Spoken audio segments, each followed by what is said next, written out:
Welcome to the Shintaido of America podcast.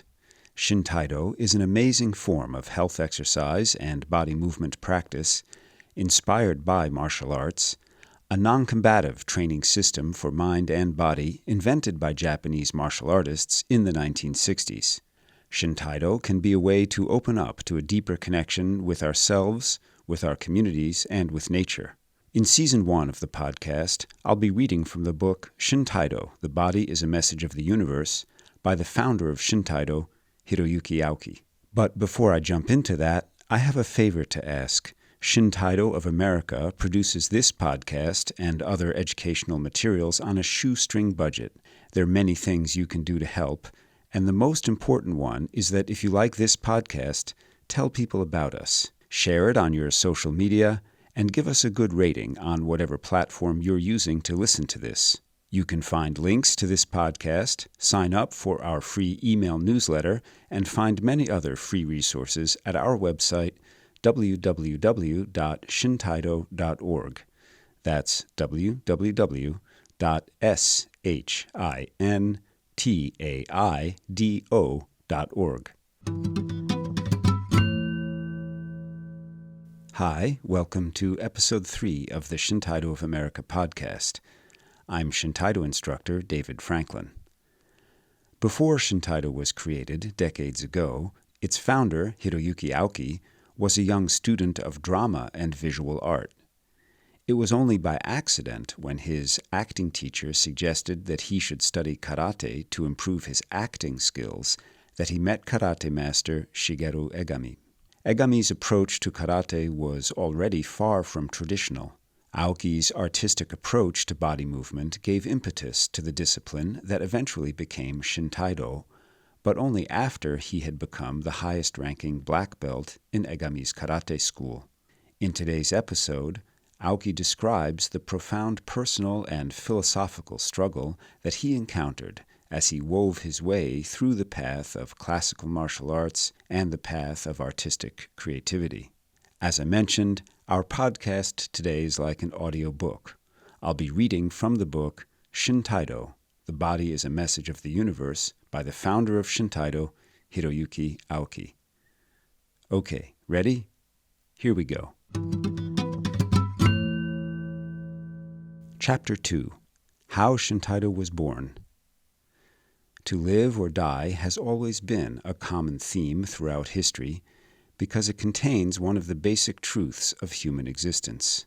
In essence, Japanese martial arts, or Budo, is a very systematic and unparalleled philosophy which states that by facing death itself, we can understand and complete our lives.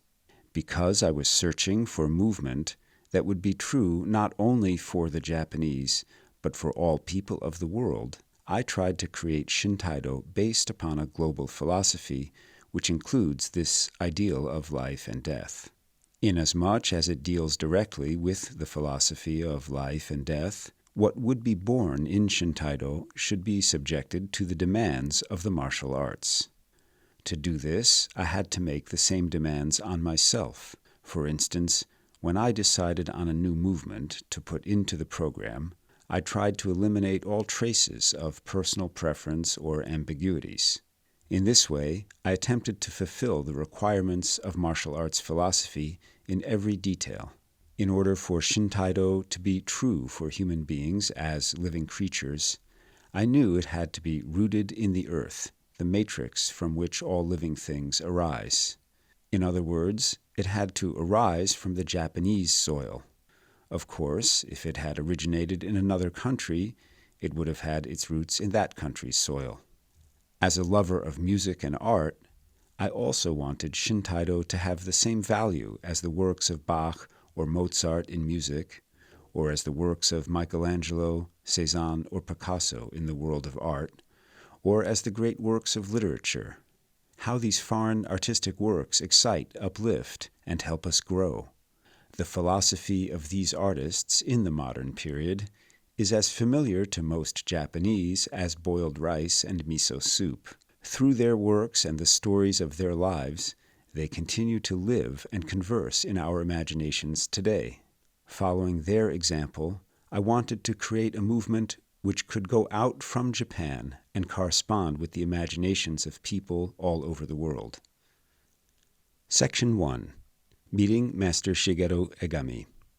I do not wish to spend much time concerning the past, particularly my own, because no one wants to hear about another's past, especially without embellishments. I think history is made by that which flows deeply, and not from what is observed on the surface of one's life.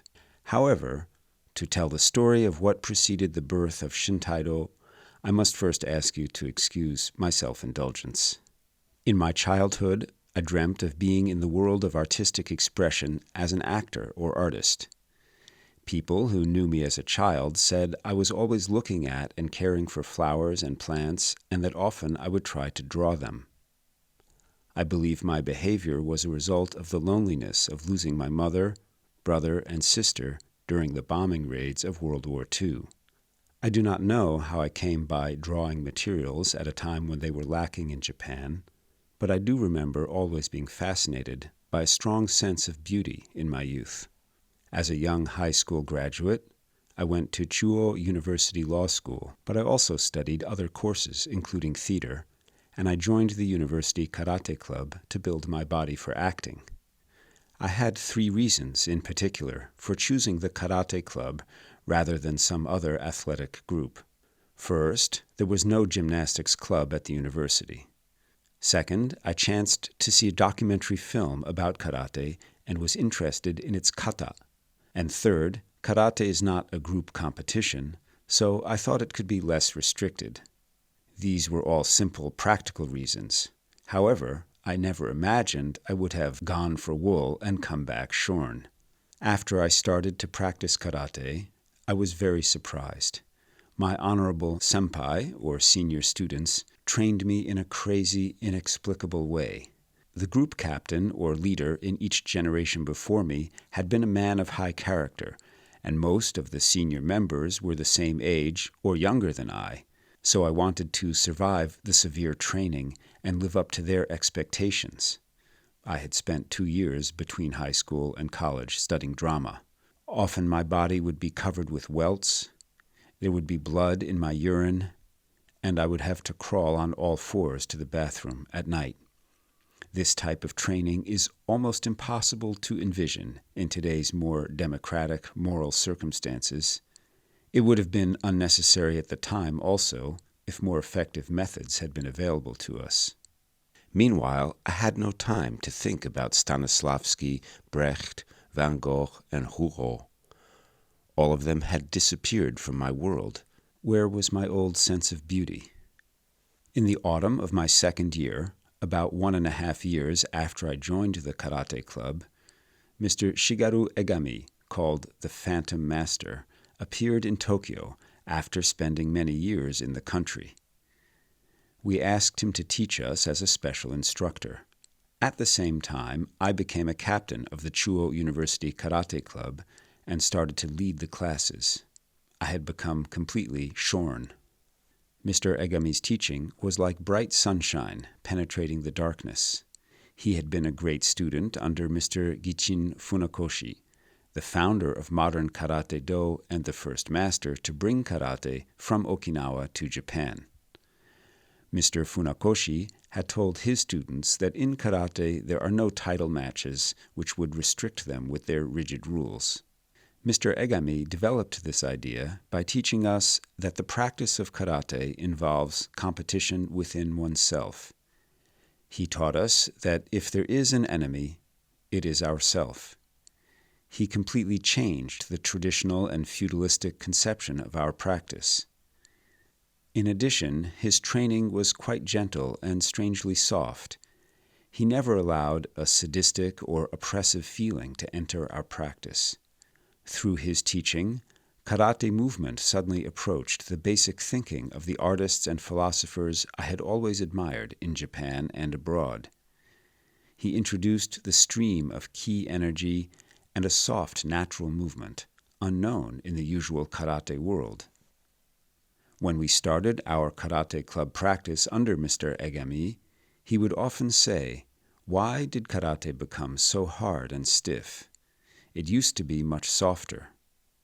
He used to say that we should always seek softer movement, which would be good even for sick and old people. His constant aim was the creation of a modern way of heiho, a means of training in the day-to-day world, by arranging the rough and simple fighting techniques of the South China Sea area. Mr. Egami's teaching is an invaluable guideline for anyone seeking a genuine martial art.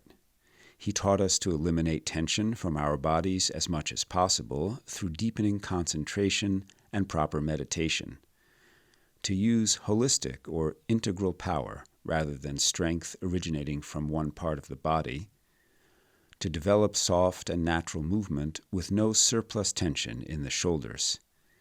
These are the most basic of tenets, not just for karate, but for all body movement. Shintaido does not diverge from this theory, and I do not believe that it should. To be natural and to move as we want is sufficient. At the time I met Mr. Egami, his body was very tired and had suffered many injuries as a result of hard practice, but he was still as thin and supple as Nijinsky. He was also very intelligent and humane, which was characteristic of all Waseda University graduates. Moreover, he possessed a sense of humor and honesty and was able to win the love and respect of his young students. During this period, I worked as Mr. Egami's assistant and lived in his house. Sometimes when I returned to his house exhausted after practice, especially when his wife was not at home, he cooked dinner for me, even though he never cooked for himself, not even when his wife was sick. I was quite surprised and ate what he prepared, feeling a mixture of awe and gratitude. Even today, I can still remember his roughly cut fried vegetable dish.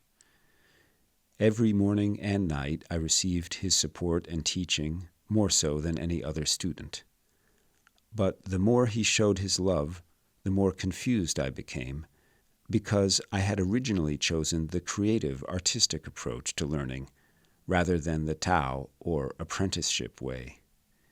Even after I left the karate world, this conflict continued in my mind.